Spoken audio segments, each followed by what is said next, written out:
Joining me right now is a man who's climbing up the UFC heavyweight ranks. Chris Daukaus. Thank you, Chris, man, for the time today. How you feeling, man? Feeling good, feeling good. Just got done training, so feeling a little tired, but feeling good.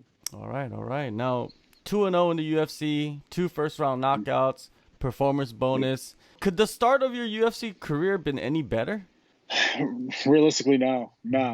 This has kind of been, what I was hoping for and what I plan to keep on putting on for everyone. So it's an ideal situation for me. Anything you didn't like about the performances you had last year? Uh, Maybe on Fight Island it was a little quick for my liking. I want to get that octagon, that time. Um, that's pretty much it. I mean, the Parker Porter, it was a little less than a round. I was more or less upset with my performance personally, doing certain things that, I shouldn't have done. But besides those few things, it's going great. I've talked to other fighters that make their UFC debut and they're successful, but they always go back and look at their first fight and say, I was doing some Yeah, things out of character. And do you feel yeah, like the yeah. jitters kind of get to you a little bit in that first fight? Uh, a little bit, but from where I came from for CFFC, they're the top regional promotion. It's run just like the UFC. So realistically, you're fighting for CFFC. It's really just another jump and a bigger payday because of the way that they handle everything, being on Fight Pass and the production team, and then even everyone behind the scenes with everything leading up to the fights. It's really world class for them guys. Now, at the start of 2020, you were basically in limbo. You had CFFC, you had the Contender Yeah, Series, and you had the UFC, yeah, and maybe even some other possible promotions out there in the world. You yeah, know, COVID hits too at the same time. And yeah. when you look back at that year, was there a lot of personal growth, do you believe? Absolutely, absolutely. Just with everything going on, especially the crazy year that we had, I think a lot of people figured out who they really are with everything going on. Um, I know the type of the type of human I am, the type of father, the type of husband, the type of brother, and the type of training partner I am. To go from you know for CFFC going to fight for the title to that getting canceled a week before, and with everything going on with the quarantine, and then finally the perseverance that you have to have just to keep going, getting the next title fight, and then getting that short notice call for the UFC, and then all of that kind of hitting you with everything else going on in 2020 with everything, pretty much the world shut down. So it was kind of it was definitely a learning experience, and it's definitely a year that I'm proud I went through, and I hope a lot of people can say that.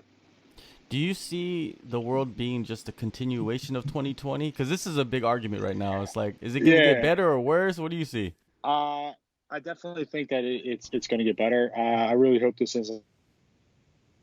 like the isn't like the new normal, as they say. I mean, strictly because nothing's open. I think we'll definitely get back to things being open. And now, granted, there might be some restrictions, and we don't know what's going to happen with that. But 2021 really isn't much different than 2020.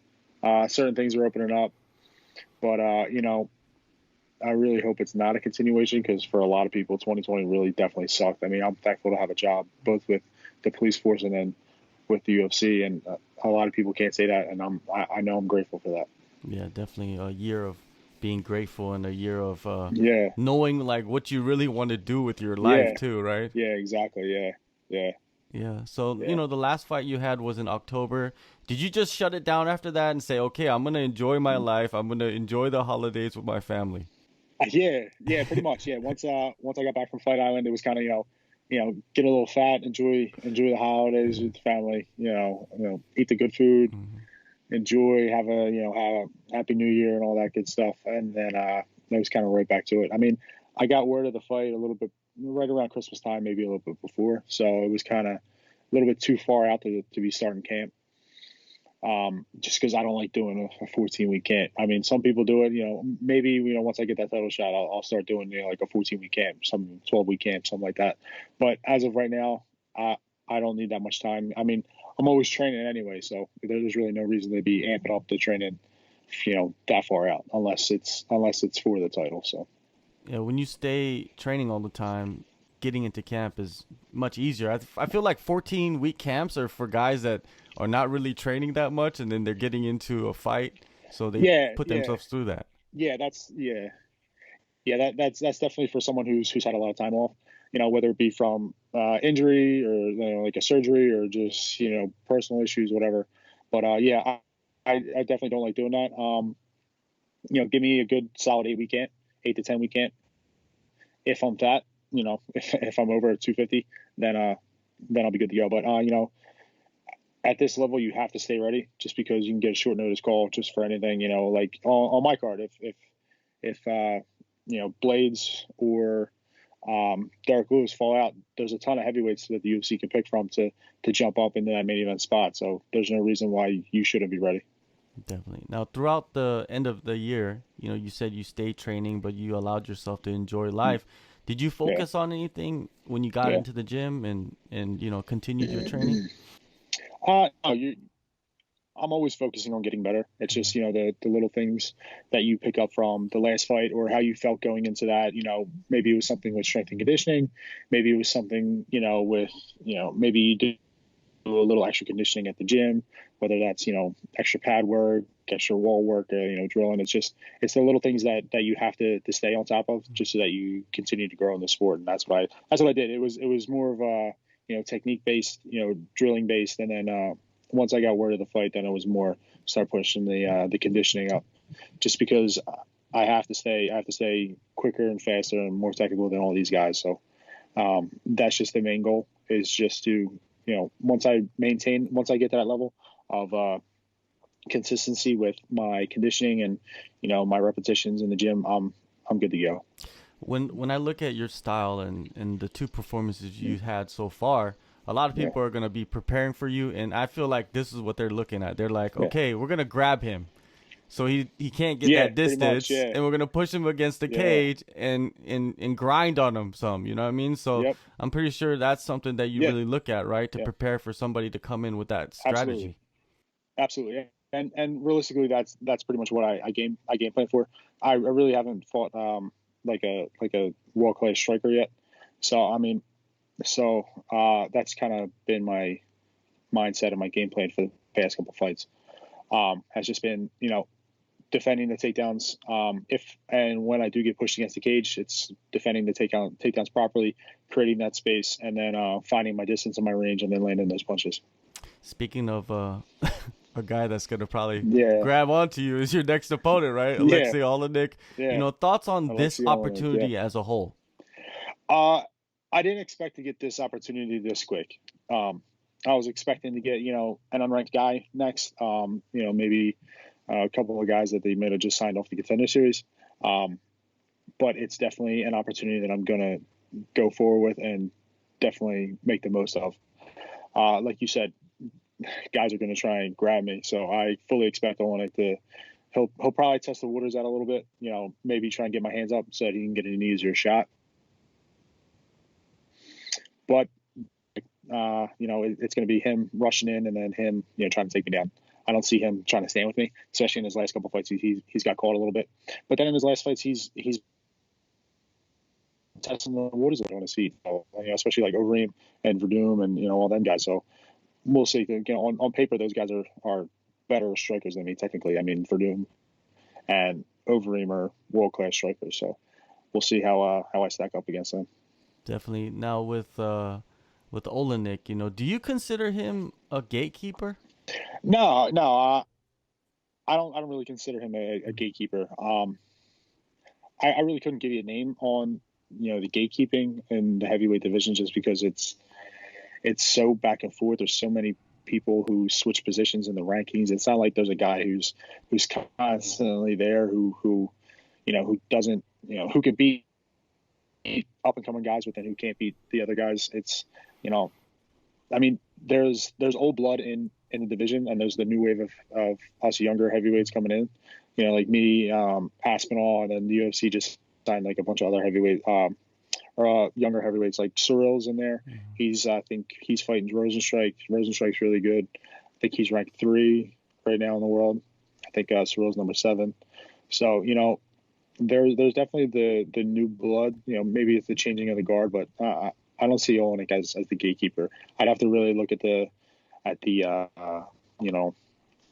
the rankings. I mean, maybe like the 15 guy, the top of the guy at the rankings, but I wouldn't even know who that is. Is that Arlovsky? Maybe, I'm not sure. Possibly. Maybe.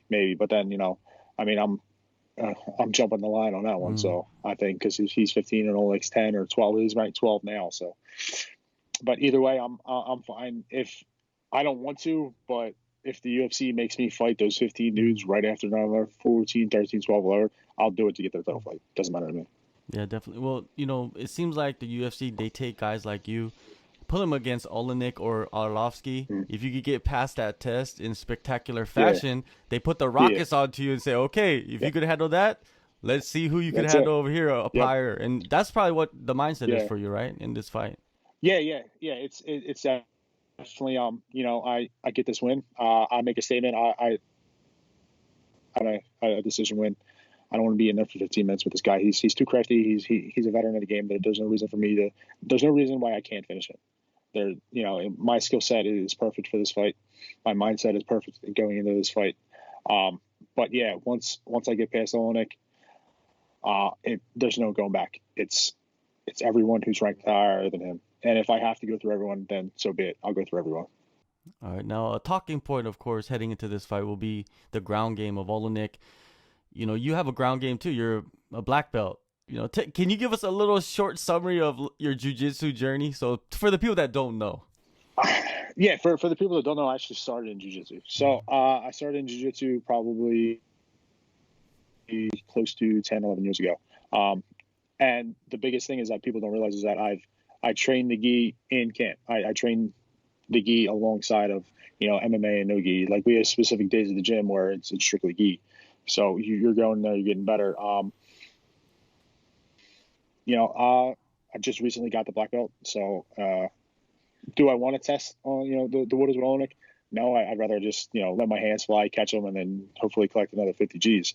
But I'm not concerned. I'm concerned about positional stuff as you should be in a fight.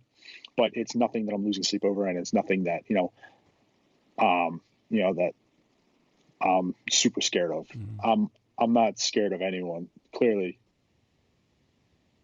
So it's just things that you need to game plan for, and we've been game planning for it. So I'm super excited.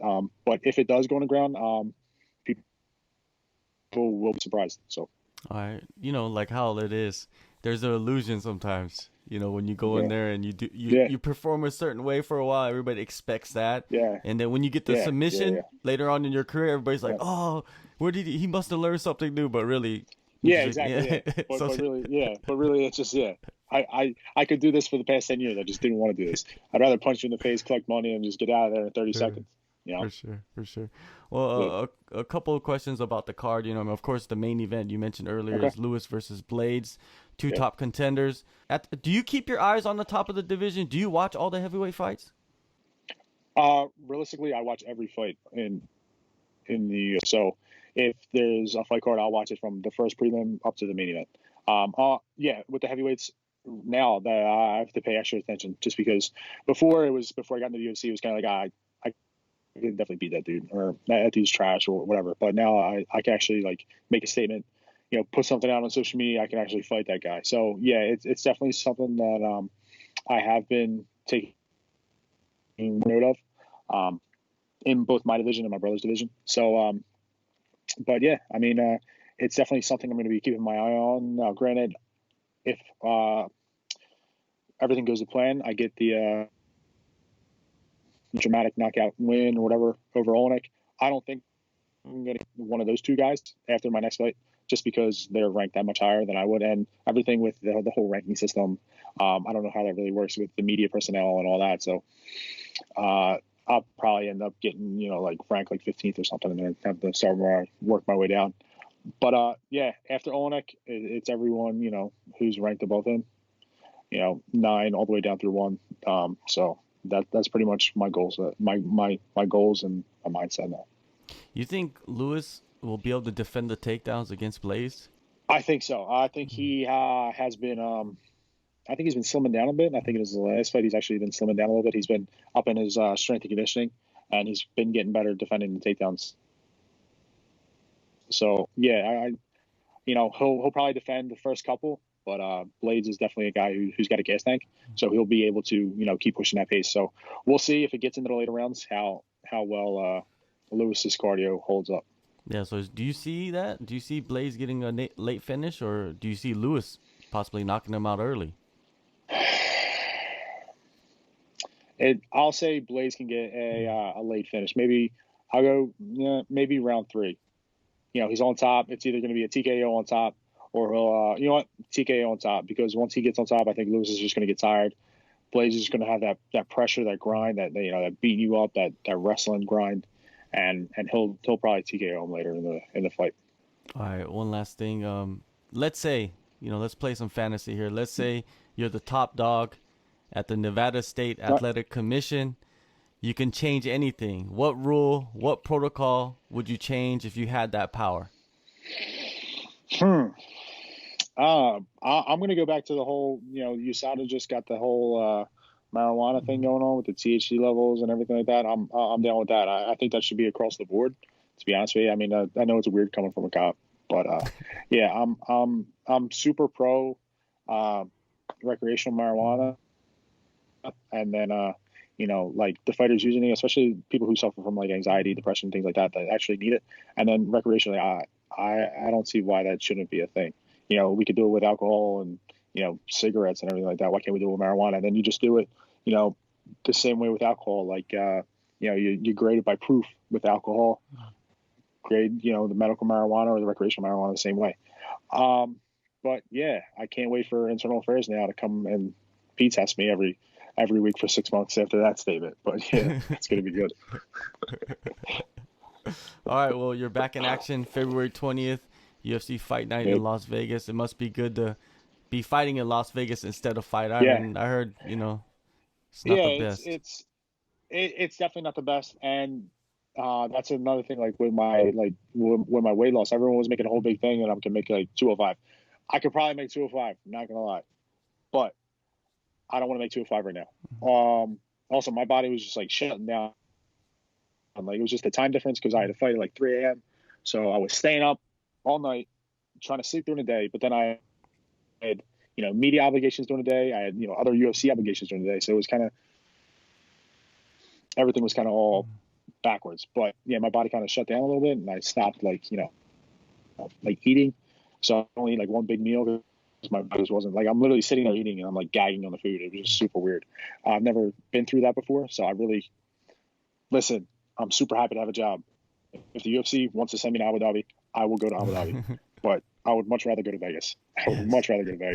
But I will go back to Fight Island if the UFC needs me. So don't skip me over on any fights. I will go anywhere in the world to fight. Oh, no doubt. Yeah, it was. Yeah. But Las Vegas first, Abu Dhabi second. So. Yeah, of course, man. Well, yeah, it's funny that people want you to go down to 205 when they're all up in arms with like cutting weight and all these, there's all that controversy, but then they're always looking at some fighter like, hey, you could probably make, 205, right? Why not? Yeah. No, I don't know. It's just super weird. I don't know. Like earlier in my career, I was like the fat heavyweight, so I was like at 265. I was like, am I going to make 265 type deal? But now that I've got everything under control, I'm walking around like right this week. I'm like 235, 240 right now. After training, I'm probably less than that. So it's I'm happy that I have it. And then, working with people from the PI and then John Poppy on Vegas for all my food and everything like that. It's really good. I don't have to worry about anything. He knows me. He knows my brother. We work with him all the time going out there. So, it's something that I've got under control now. And who knows, work my way up the rankings in the heavyweight division. We'll see what goes on with there. If I get a title shot there, win the belt, become double champ, and I'll make the first one to drop to 205. 205, I'll take on that belt. So it'll be fun. Yeah, man. Well, you're having success at heavyweight. You need to continue at heavyweight and see how far you can go first until you start to make those little changes, right? But other than that, man, I see Exactly. I see you rising up the ranks, man. You're one of the guys that people should be looking out for, right? If you're not looking out for you yet, I guess this fight is the one that they're gonna start noticing you. Yeah, hopefully, you know. I mean, you know, it's definitely a big name. It's right in front of me, that opportunity, and what I want in this career and in life is directly in front of me right now at this point in my life, and all I have to do is just reach out and take it, and that's what I plan on doing. All right, February 20th, man. Thank you so much, Chris, for the time, and Thanks, good luck. Appreciate it. Of course. Thanks, man. Appreciate it. Thank you. Take a move in the ring. You can hit me with the words you feel.